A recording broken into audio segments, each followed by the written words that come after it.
નમસ્કાર. ગાંધીગંગા મણકા number 3. Jail જવાનો દિવસ આવી પહોંચ્યો. જેલ જવું એ રમત વાત નથી. આખો દિવસ પથરા ફોડવા પડશે, કઠણ જમીન ત્રિકમથી ખોદવી પડશે, ખાવામાં વેઠવું પડશે, ઉપવાસ કરવાના પ્રસંગો આવશે અને ઉપવાસ કરવા છતાં મજૂરી કરવાની ના નહીં પડાય.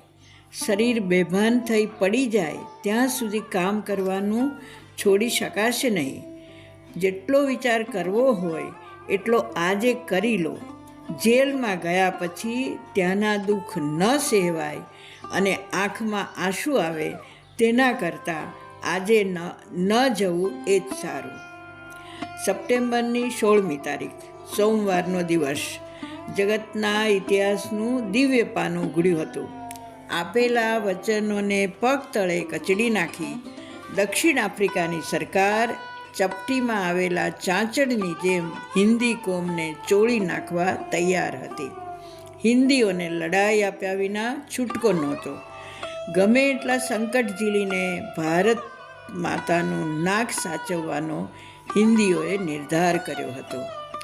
2 વાગતા બધાના બિસ્તરા પોટલા ઠેલામાં ખડકાઈ રવાના થઈ ગયા. પછી સૌ બાપુજીના છેલ્લા આશીર્વાદ લેવાને ભેગા થયા. પોતાની શાંત, ગંભીર અને મીઠી વાણી વડે બાપુજીએ બધાને વીર રસથી ભરી મૂક્યા. જોજો, લાજ રાખજો. અત્યારે જેવા ઉત્સાહ અને આનંદમાં છો એવા જ ઉત્સાહ અને આનંદમાં ગમે તેટલું દુઃખ આવી પડે તોય રહેજો. માથે દુઃખ આવી પડતા જેલમાં બુદ્ધિ હાથમાં નહીં રહે ત્યારે તમને થશે કે આપણે સારું બીજા માટે દુઃખ ભોગવીએ છીએ. પણ એવો વિચાર આપણને છાજે નહીં. આપણે ઘણીવાર નરસિંહ મહેતાનું પદ ગાઈએ છીએ. એમાં પહેલી વાત જ એ છે, પર દુઃખે ઉપકાર કરે તો એ મન અભિમાન આણે એ જ વૈષ્ણવજન. આપણામાંથી ઘણાના ગળામાં કંઠી છે.